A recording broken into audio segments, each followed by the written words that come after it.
Ganga mission की तर्ज पर सरकार देश के अन्य हिस्सों में भी 5 और नदियों के पुनरुद्धार कार्यक्रम को शुरू करने के प्रयास करेगी। एक वेबिनार को संबोधित करते हुए जल शक्ति मंत्रालय के सचिव यूपी सिंह ने बताया कि नमामि गंगे मिशन से जो सबक सीखे हैं उन्हें देश में अन्य नदी बेसिन में भी लागू किया जा रहा है। गंगा पुनरुद्धार का कार्य देखने वाले national mission for clean Ganga के महानिदेशक राजीव रंजन मिश्रा ने कहा है कि जल्द ही गंगा नदी सफाई परियोजना की तरह अन्य नदियां जैसे पेरियार, कावेरी, गोदावरी, नर्मदा और महानदी का वैज्ञानिक अध्ययन कराया जाएगा। इसी के साथ उन्होंने आगे कहा कि राष्ट्रीय नदी संरक्षण निदेशालय कार्यक्रम को क्रियान्वित कर रहा है। हम गंगा के अनुभवों को अन्य नदियों के लिए भी इस्तेमाल करेंगे। बेसिन दृष्टिकोण में बड़ी संख्या में भूभाग शामिल हो जाएंगे। उन्होंने कहा कि अध्ययन में इन नदियों की जैव विविधता, उनके किनारों पर कितने शहर और कस्बे मौजूद हैं और उनका सीवेज प्रोफाइल क्या है, इसका अध्ययन करने की कोशिश की जाएगी। उन्होंने कहा कि मेरा मंत्रालय न सिर्फ गंगा के बारे में चिंतित है, बल्कि अब वह सारी नदियां हमारे पास हैं जो पहले पर्यावरण एवं वन मंत्रालय का हिस्सा थी।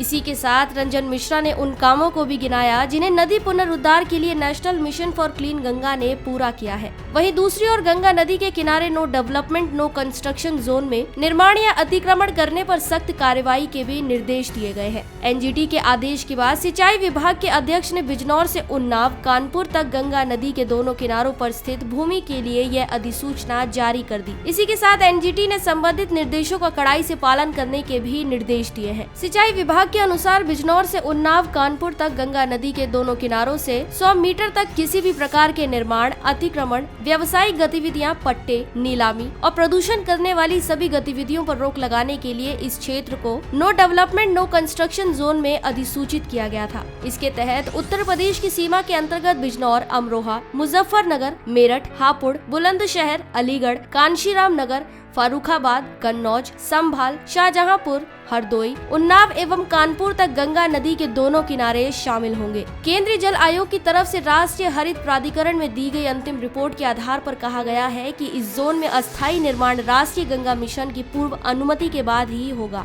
इसके तहत दैविक, प्राकृतिक आपदा या धार्मिक सांस्कृतिक आयोजनों के लिए अस्थायी निर्माण से संबंधित गतिविधियों की ही अनुमति दी जाएगी।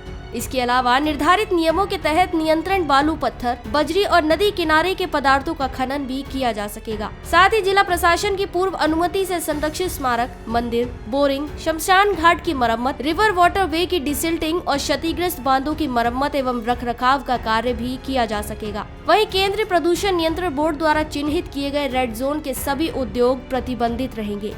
हमारी आज की इस रिपोर्ट में बस इतना ही। मैं श्वेता चौहान, पंजाब केसरी, दिल्ली।